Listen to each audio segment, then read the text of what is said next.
David. David, the one who is supplying funds or accused of it from Florida overstayed his visa. Nonetheless, picking them up, and I appreciate that. But it only takes one to be successful. That's right. They're here legally. 100 Christians kidnapped yesterday. That's just, add to the list. Who knows what's happened to them now? I mean, nobody expects a good ending for the 100 Christians or 90 or whatever it is.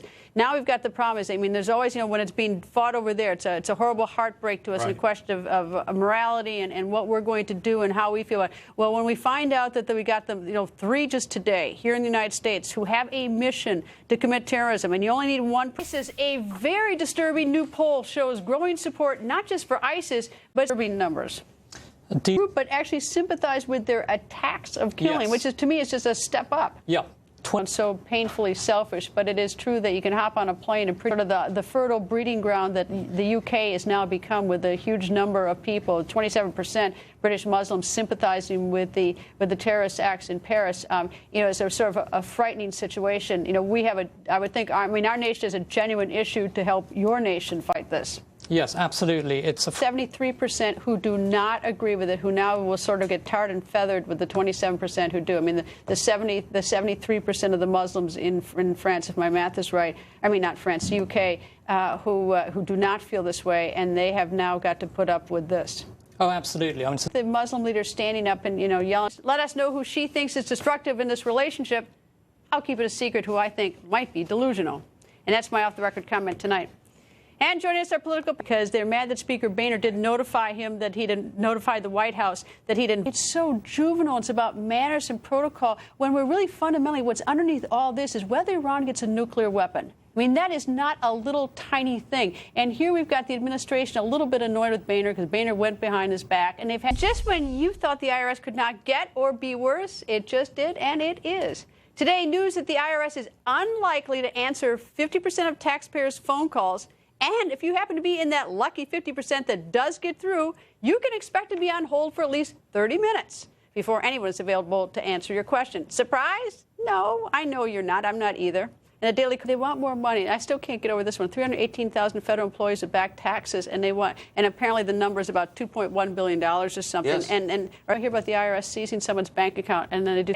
If I were the IRS commissioner, I would be screaming from the rooftops about it's like the screaming and the. I mean, there's got to be some conscience. I couldn't do this to people. Because I couldn't their do it. loyalty Out in Appleton, Wisconsin, is going to sit on hold for a half an hour. The IRS commissioner isn't worried about that person. Well, and so, really, in the end, taking a road trip, a listening tour around the country and see what real people Congress go through. They write the tax code, members of Congress, and not one of them does his own taxes because he can't understand what they've written.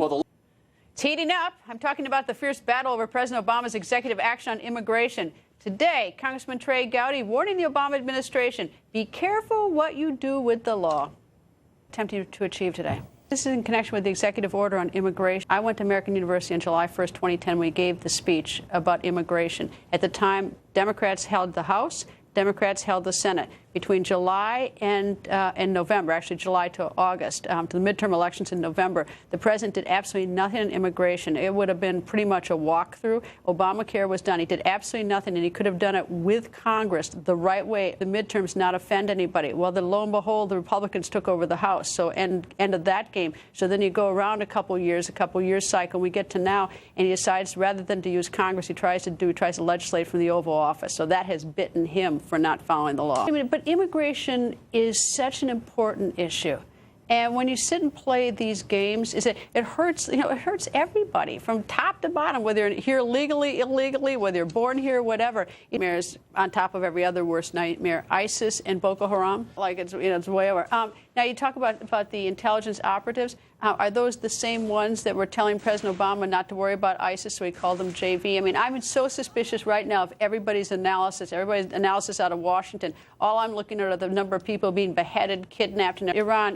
Prime Minister Netanyahu is coming here next week, and he's deeply concerned about any possible deal the U.S. could strike with Iran, although Secretary Kerry says there is no deal. I don't know, except the parts they've already ability by Iran under this deal. Absolutely. The American Sniper trial, the jury finds the defendant guilty. They rejected his indictment, but they will be back tomorrow morning. Former prosecutor Katie Fang joins us. Katie, nice to see you.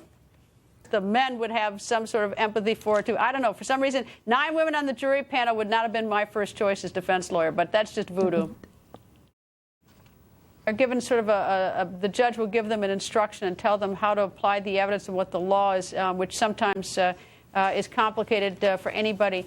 But what strikes me is that Jody was given an opportunity as every day. Thank you for being with us. We'll see you again tomorrow night right here at 7 p.m. Eastern. Good night from Washington, D.C. Go to GretaWire.com.